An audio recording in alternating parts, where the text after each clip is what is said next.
Regresamos con nuestra mesa de análisis. Le doy la bienvenida a Jorge Lara, ex subprocurador de la entonces conocida Procuraduría General de la República. Jorge Lara, ¿cómo estás? Me da mucho gusto saludarte nuevamente. ¿Qué tal, estimado Alberto? Igualmente, mucho gusto, buenas tardes. Apenas platicamos hace unos días del problema de las motocicletas, de cómo se estaba utilizando este medio de transporte para delinquir, pero otro delito que quisiera que platicáramos un poquitito, sobre todo qué se está haciendo, es el de la extorsión y el cobro de piso.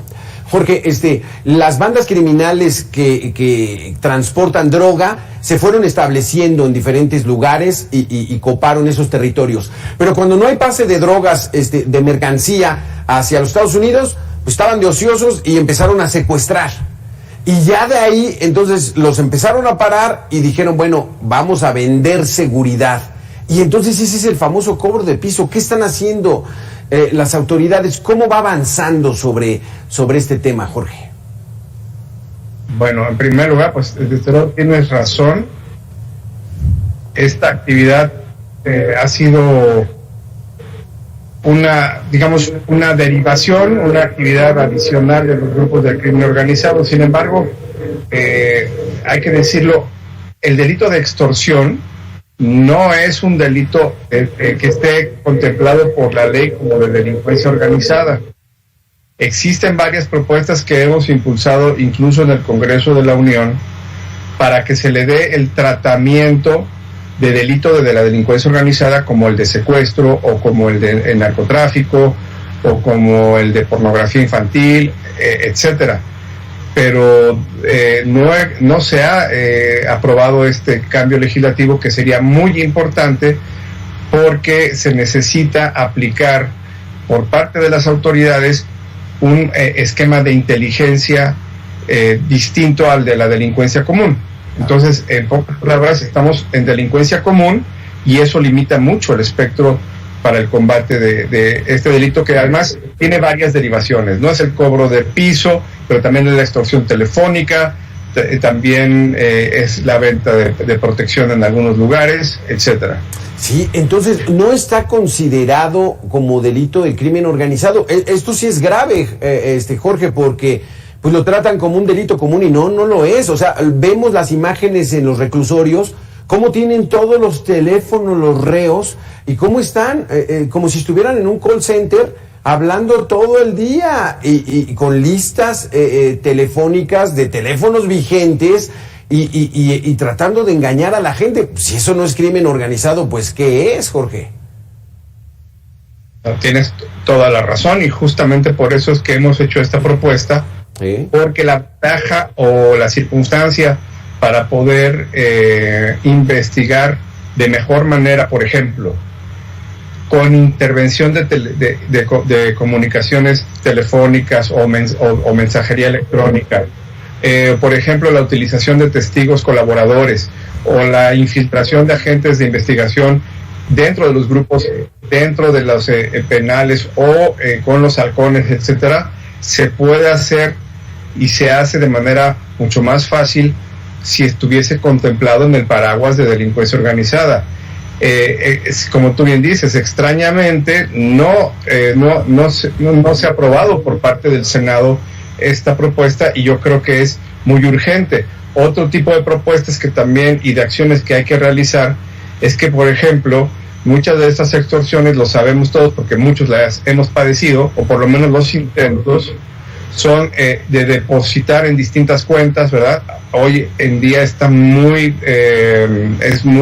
tiene mucha proliferación y una alta incidencia la extorsión de personas que suplantan identidades telefónicas o electrónicas y vemos que dan cuentas bancarias, ¿no? Incluso te dicen a qué cuenta, si puedes hacer transferencia en alguna tienda de la esquina o en algún banco.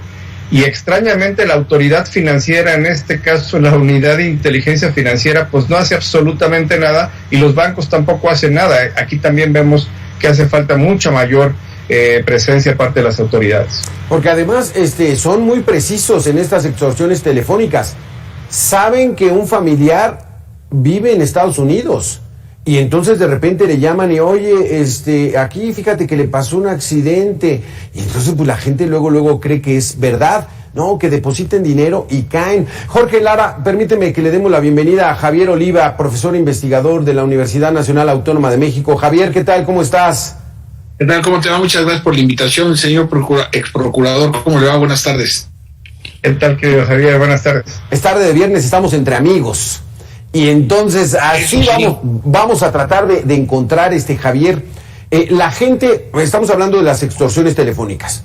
La gente ya como que está acostumbrada, ven una llamada o escuchan una llamada que no les es familiar y que es sospechosa, cuelgan y llaman al 089. ¿Qué tanta avance ha habido de que la autoridad se entere de inmediatamente que hay muchos teléfonos que están extorsionando a la gente? Bueno, mira, hay varios puntos que resaltar. En México ya desde hace exactamente hace 2 años, ya hay más teléfonos celulares que teléfonos fijos, ¿no? En términos de números. Entonces, la recurrencia a la extorsión o al cobro de piso a los teléfonos celulares, lo que viene generando, pues, es una percepción de indefensión en la medida en que, pues, como obtienen de alguna forma una base de datos, en fin, un teléfono celular personal, no de una empresa. Por el otro lado, por extrañas circunstancias que Jorge sabrá mejor que yo, hay una situación en donde la mayor parte de las llamadas de extorsión y de cobro de piso salen de los reclusorios estatales o federales. Es decir, o incluso hay Twitter y cuentas de Facebook que salen de las instalaciones de readaptación social.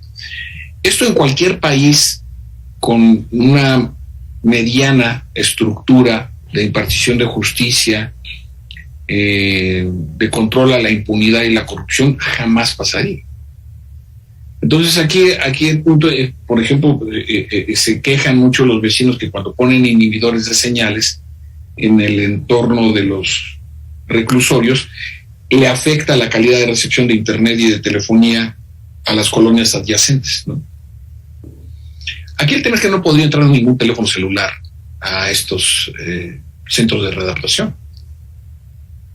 Eso sería lo más lógico y evidente, pero cuando nos enteramos, lamentablemente, con cierta frecuencia de motines, pues los objetos que se encuentran son teléfonos celulares, ¿no? Además de otro tipo de objetos que no debieran estar ahí adentro. Entonces, me parece que este planteamiento de una verdadera política para tratar de controlar este tipo de expresiones del crimen organizado, de la delincuencia organizada, pues debiera empezar justo por el control de los reclusorios, ¿no? Exacto. Pues, de otra manera resulta difícil y hasta contradictorio, ¿no? Y que en la noche salen a delinquir, a corroer a la sociedad, a agredirla, y en la mañana regresan con sus prostitutas, con sus drogas, con su alcohol, y están protegidos adentro de los muros de los reclusorios, ¿no?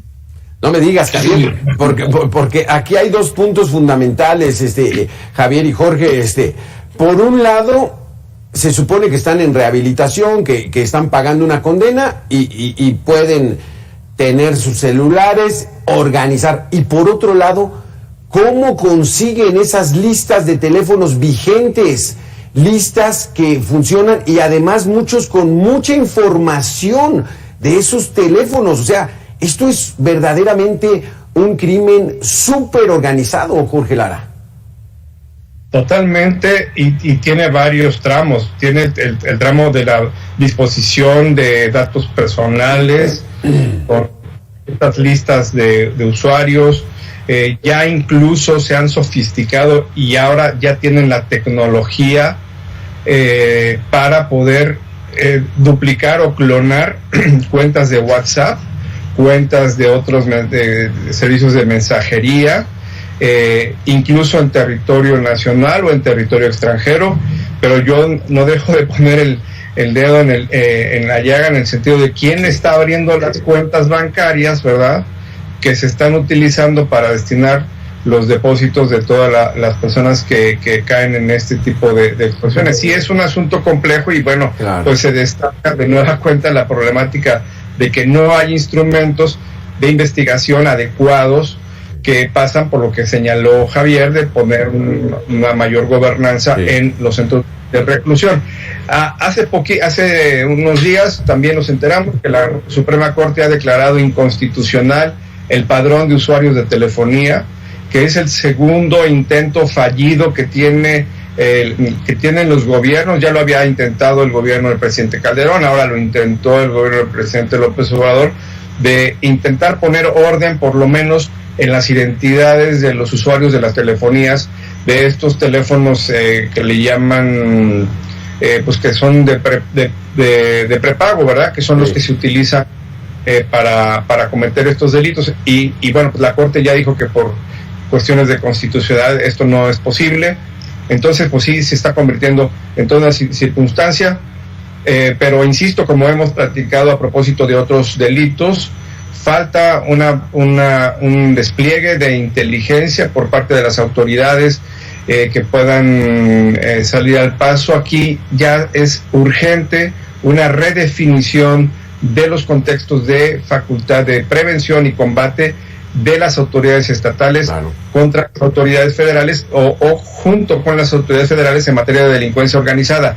El actual sistema de distribución de competencias ya quebró, ya colapsó desde hace tiempo y no se ha hecho nada para avanzar en estos temas que son además la parte fundamental, la parte básica. Sí, porque como nos decía Jorge Lara, Javier, pudiera ser hasta, no sé, calificarlo así, pero sí sencillo. Se abre una cuenta en un banco y de repente empieza a caer mucho dinero. Pues el propio banco inmediatamente la identifica. Hay algoritmos que identifican, le está yendo muy bien, ¿no? ¿Y de quién es esa cuenta? Pues son de criminales que están extorsionando porque ellos traen todo ese mecanismo. ¿A poco no se puede identificar, Javier? ¿Es tan complicado detener estas actividades ilegales?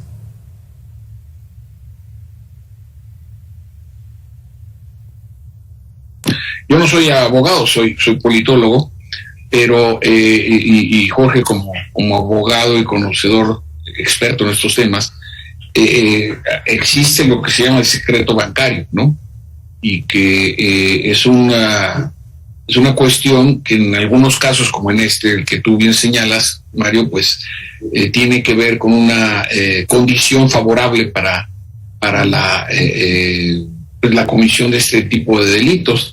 Y por el otro lado, no fueras un ciudadano de a pie en donde recibes pagos de, no sé, tus proveedores, etcétera, porque el SAT te investiga. Porque no solamente es un asunto de los bancos, también es un asunto del sistema de administración tributaria en donde se nota o no las capacidades de intervención de la autoridad fiscal, en este caso, para denotar sobre todo los depósitos en efectivo, que es lo que más llama la atención o debiera llamar la atención de la autoridad. De hecho, hay preceptos, lineamientos de carácter jurídico en donde ante el depósito de depósitos en efectivo durante un mes que rebase determinada cantidad, se vuelve o se convierte en objeto de investigación.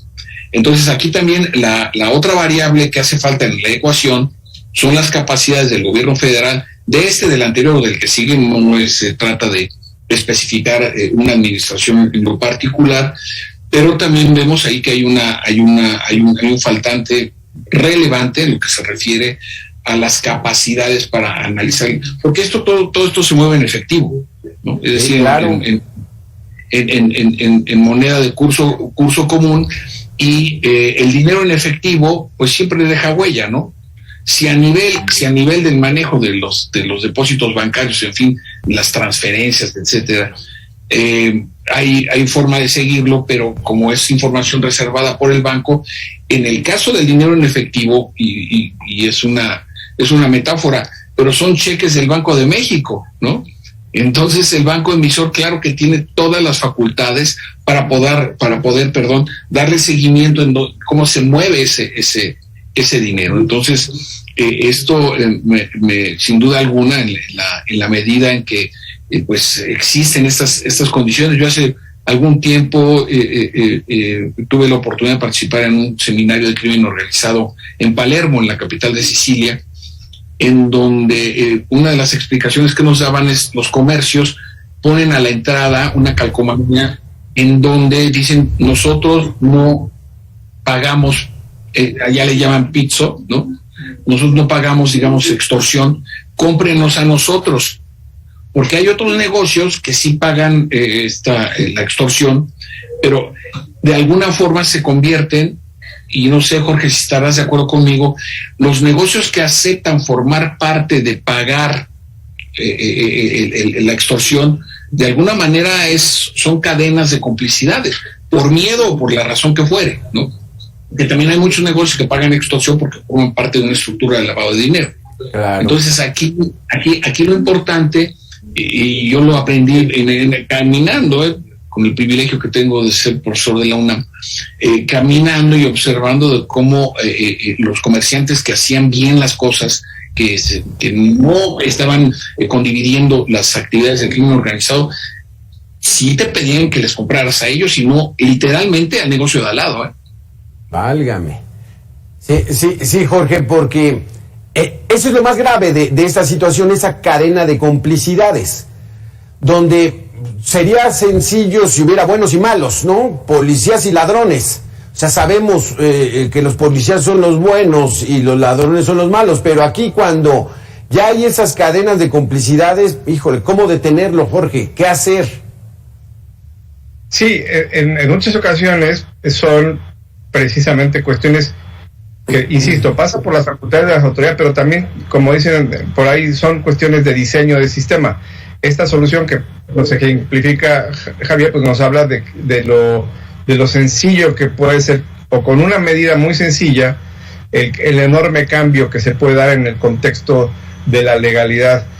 Yo, por ejemplo, regresando al tema de las cuentas estas de las extorsiones, pues sería muy sencillo establecer un alineamiento con la Unidad de Inteligencia Financiera, cuyo titular, en lugar de estar haciendo grilla, promoción partidista, ¿verdad? Como vemos que Pablo Gómez está haciendo promoción partidista, en lugar de estar debería estar precisamente ayudando a la gente que está padeciendo este tipo de delitos, no sé, generar una especie de línea de ayuda o de línea de denuncia directa con WIF, para que si alguien recibe una amenaza o una extorsión de esta naturaleza, de inmediato se pueda reportar el número de cuenta y de esta manera inhabilitar a estos grupos, que la única forma que tienen ellos de subsistir es precisamente alimentando su flujo de ingresos y su flujo también de corrupción en los penales y en otros ámbitos. Entonces, sí hay que instar a las autoridades a que dejen este marasmo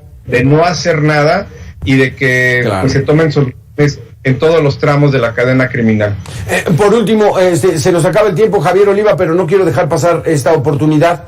En México, yo sé que tú eres politólogo, a muchos nos gusta la política, pero todo se politiza en México.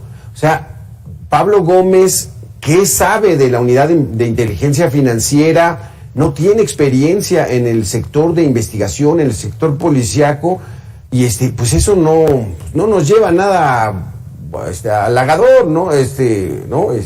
No hay esperanza, digamos, ¿no?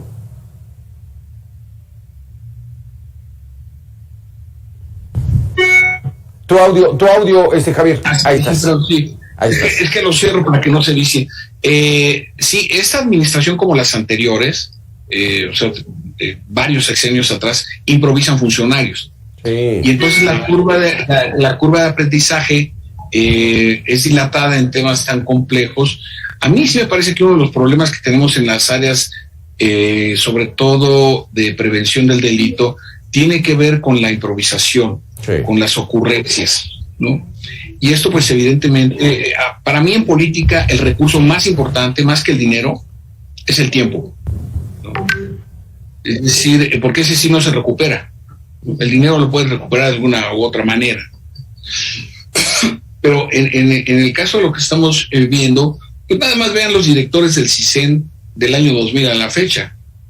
Hay excepciones, pero la mayor parte de ellos son absolutamente improvisados o fueron improvisados, ¿no? Sí. Entonces, no es así en el caso de lo que ahora es el Centro Nacional de Inteligencia, con el general Audomaro Hernández Zapata, que sí tiene trayectoria, digamos que sería una de las 3 excepciones que yo tengo contabilizadas en lo que va del siglo XXI, pero sí es importante señalar este aspecto, porque pues México tiene a los mejores técnicos, a las mejores técnicas en qué área quieren, ¿no? Tenemos 3 premios Nobel, uno de ellos en química, en literatura, premio Nobel de la Paz, es decir, una cobertura, ¿no? En términos de las disciplinas y las actividades de las ciencias humanas, que pues llamaría a que el presidente de la República en turno, más que preocuparse por un asunto de vinculación personal, tuviera que echar mano de los técnicos, conocedores y profesionales, claro, en estas áreas. Sí, pero híjole, pues ocurre una y otra vez. Javier Oliva, muchísimas gracias por estar con nosotros. Jorge Lara, como siempre, muy interesantes sus conceptos. Esperemos que volvamos a hablar sobre este tema de la seguridad que tanto y tanto le urge a toda la sociedad mexicana. Muchas gracias a los dos. Buen fin de semana. Gracias, Alberto. Gracias, Jorge. Igualmente, abrazo a los dos. Gracias.